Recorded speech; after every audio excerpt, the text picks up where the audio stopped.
My partner Gareth and I have 18-month-old triplets.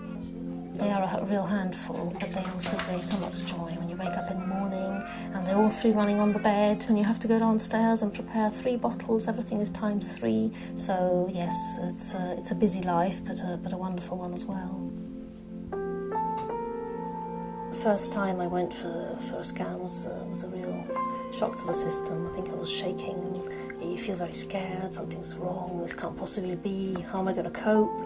Not only was I expecting triplets, but also I had 2 identical girls sharing a placenta. In week, I think 12, I was told that Hazel wasn't growing, that she was suffering intrauterine growth restriction, which means that she didn't have enough share of the placenta and that this could have lifelong consequences. And quite a couple of months later, things looked even worse. It looked like Hazel wasn't going to manage and wasn't going to survive.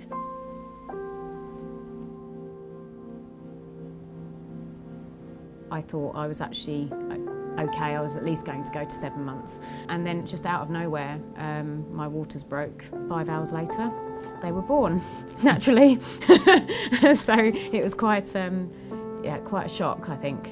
It hadn't really dawned on me how early they were, how premature they were. Nicole was diagnosed 2 days after she was born with a hole in her heart. It's like a roller coaster. It can get very difficult at times because then the reality kicks in once the shock's worn off of the severity of what you're dealing with in terms of premature babies. I think that's the hardest thing for me, is not knowing what's coming. It just didn't cross our mind, did it? No. It didn't ever cross our mind that there would ever be anything wrong, ever. When he was first born, he had wires coming out of him everywhere. It was beautiful to behold after waiting so long to see someone, but it was horrible as well because you wanted to see him under different circumstances. Every time we got to see him, he was getting better and better.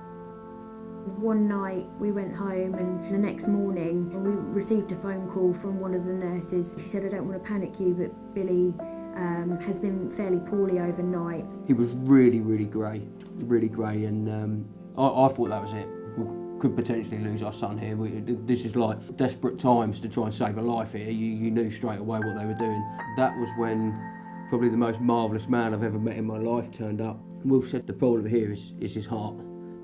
Billy had what we call a very dilated heart. It wasn't pumping very efficiently, so the blood supply to the kidneys, to the liver, to the brain is not great, and so we were very worried about Billy's brain. With time and patience and careful management of the amount of fluids we're giving him, his ventilation, all those sorts of things that we have to do meticulously as doctors and nurses, he turned the corner. He's proved himself to be a very tough little boy. His heart has recovered and is actually now pretty normal in the way it's working. For his mum and dad, it's really a great result.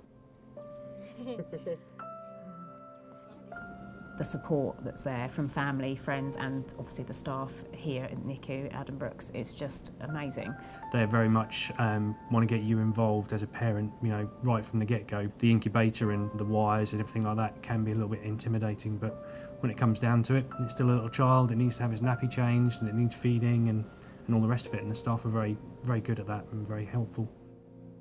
The neonatal unit in Cambridge is designated as a level 3 unit, so that means it's one of the most specialist units in the country, and we now have approaching 35 to 40 cots. Most of those cots will be filled most of the time. It's very unusual for us not to be almost at our capacity. And between the 3 level 3 units, our target is to deliver intensive care to 95% of the babies who are born in the east of England that require intensive treatment.